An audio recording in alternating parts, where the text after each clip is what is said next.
on interdit aux Bretons de faire leur unité, alors qu'on autorise l'unité pour les Normands. Objectivement, je n'ai pas compris, parce que la Bretagne à 5, c'est une Bretagne à 4,5 millions d'habitants, c'est-à-dire la taille du Danemark à peu près, c'est-à-dire la possibilité d'exister au niveau national, mais aussi d'exister au niveau européen. Je regrette pour ma part qu'on ait refusé cette possibilité. En tout cas, ici, nous disons notre volonté de nous battre pour la langue, pour la culture, pour nos langues, parce qu'il y a la langue bretonne bien sûr, mais il y a aussi le gallo, il ne faut pas l'oublier. Et puis aussi parce que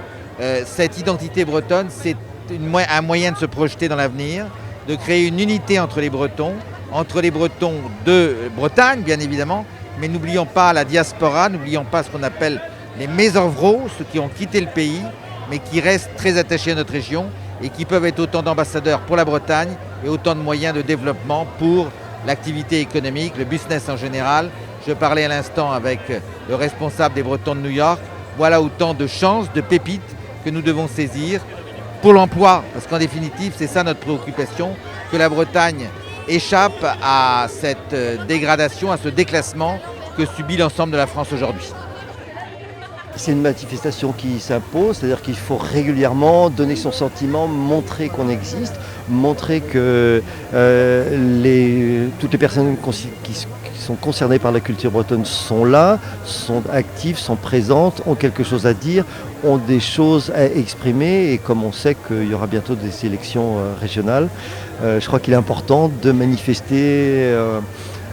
à nos élus ou à nos futurs élus ce dont on a besoin aujourd'hui, ce qui nous semble à nous très important, qui n'est pas toujours mis en valeur dans les discours politiques.